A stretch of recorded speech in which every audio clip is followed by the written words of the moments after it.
Словом, как бы не хотелось кому-то изолировать Россию, сделать это, как мы и всегда об этом говорили, невозможно. 中国人民大学重阳金融研究院执行院长王文作为唯一一家中国智库学者参会，他向深圳卫视记者分享了诸多现场感受。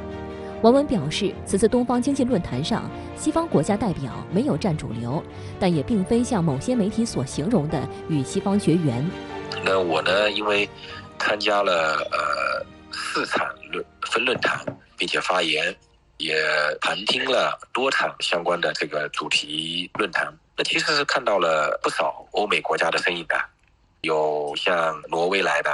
有日本来的。换句话说，东方经济论坛过去七届释放出来的越来越多吸引力，也让很多西方国家的社会的组织、智库的代表。一些经济的机构，他们不得不也来参加这个东方经济论坛，所以说实际上并不是说跟西方绝缘的一次论坛。王文观察指出，此次论坛内容非常务实，签署了很多协议，更重要的是，这些都建立在平等友善的基础上。外界尤为关注，在俄乌冲突及西方制裁的背景下，普京的演讲会有何不同？事实上，长达37分钟的讲话，确实是他在东方经济论坛全会上发表讲话时间最长的一次。据俄罗斯观点报梳理，2019年和2021年，普京讲话持续大约30分钟；2016年至2018年均为20分钟左右。我离主席台其实也并不远。那我印象最深刻的呢，就是普京的这个体力真是好。就整场会议下来原定的计划是2个小时结束的。但是整个会议一共进行了4个多小时。其实这不是我第一次在现场听普京的演讲了，应该是第3次了。我过去参加过 G20 的会议，参加过瓦尔代俱乐部的年会等等，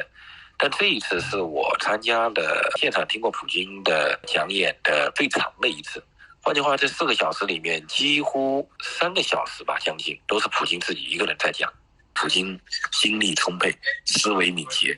谈吐幽默。无论你是否赞同他的观点，但至少他在这么大的场合里面展现出来了他自己作为世界顶级政治家的个人魅力。在37分钟讲话中，普京就全球局势、经济形势作出表态，包括欧洲面临的危机、粮食危机、俄罗斯经济形势、特别军事行动、国际关系等。王文观察指出，他接触到的与会者们都认为普京奉上了一场真诚的演讲。我的前后左右有俄罗斯的，有日本的，有马来西亚的，有新加坡的，交了很多块新朋友。那大家还是都对普京还挺敬佩的。至少我看到的，我相遇的多数的参会的这个代表，问起他们来说，他们都说这是一个很好的演讲，然后都说信息非常的充沛，都很有干货，都认为听到了很多声音，都认为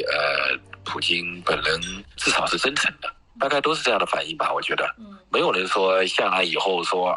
什么他在说假话啦，然后这个不同意等等。值得注意的是，本次论坛的主题是通往多极世界的门户，国际关系新架构中的远东。对比往年聚焦远东潜能、机遇的主题，王文表示，今年论坛的主题折射了俄罗斯开始彻底放弃对西方幻想，转而全面融入东亚经济一体化崛起的浪潮中来。今年的东方经济论坛非常的特殊西方的压制使得俄罗斯在战略转型上不得不向东方看齐。实际上过去的10几年来，俄罗斯也一直在推行向东看的这样的一个政策。但是呢，现在呢，俄罗斯向东看的政策更加的务实了，更加的坚定了。如果说过去的向东看仅仅是对东方经济崛起的一种权宜之计的话，那么这一次向东看实际上是逐渐对西方放弃战略幻想，全面的接受、认同，甚至要融入到整个东方就是以中国、东南亚等等为重心的整个西太平洋领域和东亚领域的经济大循环、经济一体化中去。王文表示，他在俄罗斯访问已有10天，的确看到俄罗斯民众的日常生活与往常差不多，似乎没有受到西方制裁的影响。我来了，到现在已经去了3个城市，而且看了方方面面，看了10几处吧，相关的场所呀、调研的地点等等。跟大大小小俄罗斯的人交往、交谈，甚至深谈了，怎么着也得有这么几十位了吧。我可以说，基本生活没有受到任何的影响。比如说超市啊、商店啊、机场啊、购物中心啊，仍然商品是琳琅满目的，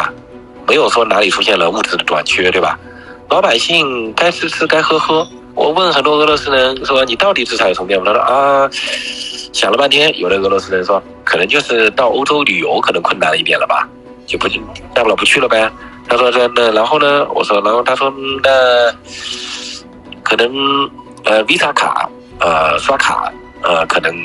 不刷不了了，但他们自己有自己的银行系统，也照样可以刷嘛。然后就没有了，没有然后了。我这样的问题我问过好几个当地的俄罗斯人，他们都基本自己都想不出来这个制裁到底对他们有什么影响。”